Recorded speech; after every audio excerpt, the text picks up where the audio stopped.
வணக்கம் நண்பர்களே. கத்தாரில் இருக்கிற சிங்க்ஹோலை பற்றி நம்ம பார்க்க போகிறோம்.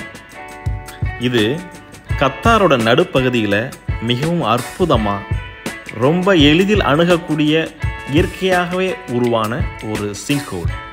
இதை தர் அல் மிஸ்ஃபிர் சிங்க்ஹோல்னு சொல்கிறாங்க. இது இருக்கிற இடத்த நான் லிங்க்கில் உங்களுக்கு கொடுக்குறேன். கூகுள் மேப்போட லிங்க் தர்றேன். இது தோஹாவோட மேற்கே வெஸ்டர்ன் சைடில் 40 மீட்டர் ஆழத்தில் இந்த சிங்க்ஹோல் இருக்குது. இது ரொம்பவே பெரிய ஆழமான சிங்க்ஹோல். இது போகிறதுக்கு சல்வா ரோடு வழியாக ரீதாஜ் ரிசார்ட் கடந்து தான் இதை நீங்கள் போக வேண்டியிருக்கும். சல்வா ரோட்லேருந்து வலது பக்கமாக விலகி கிராண்ட் மால் வழியாக போனால் இதை நீங்கள் ரீச் பண்ணிடலாம். இது பாருங்கள், நண்பர்கள் நிறைய பேர் வந்திருந்தாங்க இங்கே. இது ரொம்ப வித்தியாசமாக இருக்கிறனால பார்க்குறதுக்காக வந்திருந்தாங்க. ஆனால் பாதைகள் ரொம்ப அதிகமாக இருக்குது, அதனால் ரொம்ப கவனமாக போகணும். இது நீங்கள் இறங்குறதுக்கும் சரி பிடிச்சிக்கிட்டு இறங்கணும் அப்படின்னா அதுக்கேற்ற மாதிரி நீங்கள் ஷூ அண்ட் க்ளவுஸ் போட்டுக்கிறது ரொம்ப நல்லது. இது மணலும் பாறையும் சேர்ந்து உருவான ஒரு இயற்கையான சிங்க்ஹோல். அங்கங்கே பறவைகள் பறக்கிறதையும் பார்க்க முடிஞ்சுது. இது பெரும்பாலும் ஃபைப்ரஸ் ஜிப்சத்தால் உருவானது. இது சில சமயம் மங்கலாகவும் இருக்குது, சில சமயம் பிரகாசமாகவும் இருக்குது. இது சூரியனோட ஒளியின் நிலைப்பாட்டை கொண்டு பிரதிபலிக்கிறதா என்ன அப்படிங்கிறது நமக்கு தெரியலை. இந்த சிங்க்ஹோல் கிட்டத்தட்ட 3,25,000 ஆண்டுகளிலிருந்து 5 லட்சம் ஆண்டுகளுக்கு முன்பு, அதாவது பிளிஸ்டோசின் பீரியட் சொல்கிறாங்க இல்லையா, அதோட மைய பகுதியில் உருவானதாக நம்புகிறாங்க. இது நிலவு மாதிரி, அதாவது மூன் மாதிரியான ஒரு ரிஃப்ளெக்ஷனை இது வெளியிடுறதுனால இந்த பாஸ்பரசன்ஸ் பெனின்சுலாவோட மையப்பகுதியில், அதாவது கத்தரோட மையப்பகுதியில் காணப்படுற ஜிப்சத்தோட அந்த சேம் எஃபெக்டில் இது ஒத்து போகுதுன்னு சொல்கிறாங்க. மேலும் இந்த மேலே பார்த்தீங்கன்னா இந்த ரோஜா வடிவத்தில் மடிப்பாக இருக்கிறதுனால இதை பாலைவன ரோஜாக்கள் அப்படின்னும் இந்த மடிப்புகளை சொல்கிறாங்க. முக்கியமாக ரொம்ப கவனமாக இது காலை கீழே வச்சு இறங்கணும். ஏன்னா கரணம் தப்பினால் மரணம் அப்படின்ற மாதிரி தான் இந்த இடம் இருக்குது. இடையில தங்குற மாதிரியான ஒரு இடம், அதாவது போய் உட்காந்து ரெஸ்ட் எடுக்கலாம் அப்படின்ற மாதிரி ஒரு சமதளமான ஒரு இடம் இந்த இடத்துல இருக்குது. நீங்கள் இறங்கிட்டு கொஞ்ச நேரம் போய் ரெஸ்ட் எடுக்கலாங்க. அதுக்கப்புறம் உள்ளே போக போக தான் வெளிச்சம் கிடைக்கும். தூரத்துலேருந்து பார்க்கும்போது ரொம்ப டார்க்காக தான் இருக்குது இந்த இடம். பாருங்கள், ரொம்ப தூரம் நான் உள்ளே வந்துட்டேன்.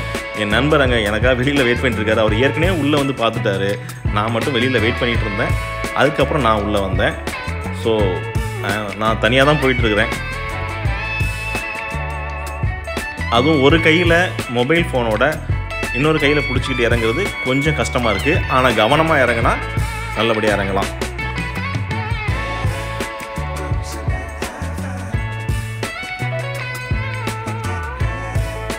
பாருங்கள், ரொம்ப சருகலாக இருக்கிறது இந்த இடம்.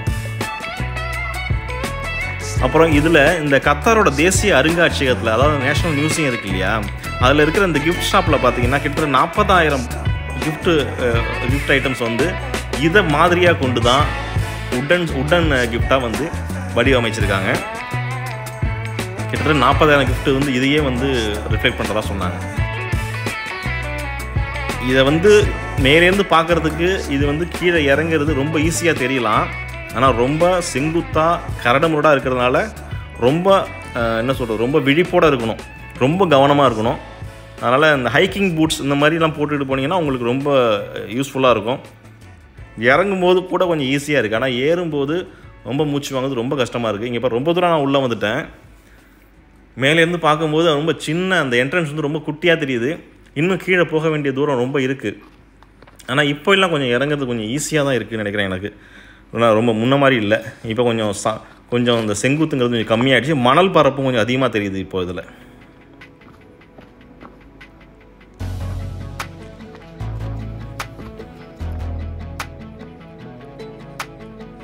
கொஞ்சம் உள்ள டார்க்காகவும் இருக்குது. ஆனால் ரொம்ப வேர்க்கலை. பட் இருந்தாலும் ஒரு புழுக்கத்தை என்னால் ஃபீல் பண்ண முடியுது.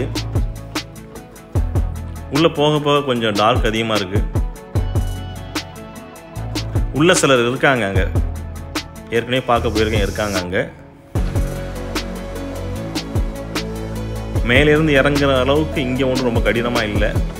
மணல் கொஞ்சம் அதிகமாக இருக்குது, கொஞ்சம் சமதளமாகவும் இருக்குது இந்த இடம். திரும்பவும் நான் மேலே காட்டுறேன். ரொம்ப தூரம் நான் வந்துட்டேன் இங்கேருந்து. இது சில நேரம் பயமுறுத்துகிற மாதிரி இருக்குது. ஏன்னா சில நேரம் மேலேருந்து கற்கள் எதுவும் விழுமா விழாதா அப்படின்னு ஒரு சந்தேகத்தையே தான் இறங்கிட்டு இருக்கிறேன்.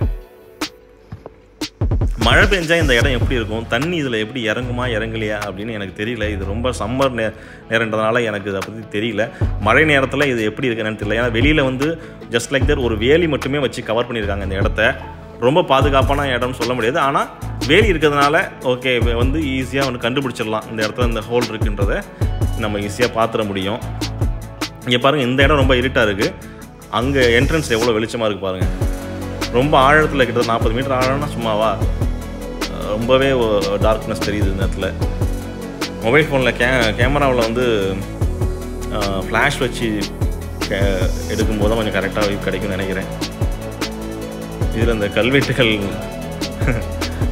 மாதிரி எழுதிச்சிருக்காங்க நிறையா.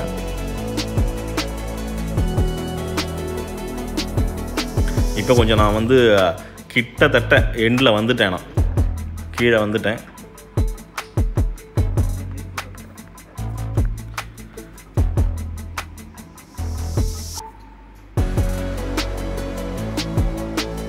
இது முழுக்க முழுக்க சமதளமான பரப்பு. இதுக்கு மேலே ஒன்றும் பயப்பட வேண்டிய தேவையில்லை. ரொம்ப கீழே ஒரு செங்குத்தான இதெல்லாம் எதுவும் கிடையாது. இதோட இந்த இடத்துல கொஞ்சம் வேறு மாதிரி இருக்குது. அந்த ஜிப்சமோட இது அந்த ஸ்டைல் வந்து வேறு மாதிரி இருக்குது.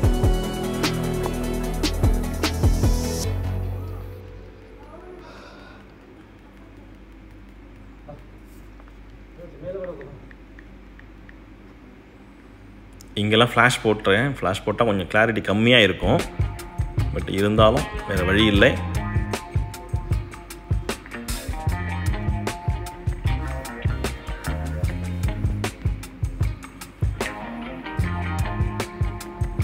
இந்த பாறைகள்லாம் உருண்டு இங்கே கிடக்கு, கீழே கிடக்கு. மேலேருந்து விழுந்ததா இல்லை வந்து இந்த சரிவில் உள்ளே ஏற்கனவே இருந்ததான்னு தெரியல. போதும்னு நினைக்கிறேன். இனிமேல் அப்படியே கொஞ்சமாக மேலே ஏறினா கொஞ்சம் கரெக்டாக இருக்கும்.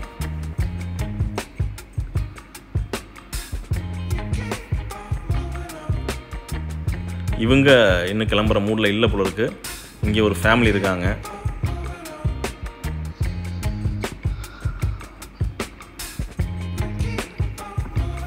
ஓகே, நம்ம மேல் நோக்கி போயிட்டு இருக்க வேண்டியது தான் இனிமேல்.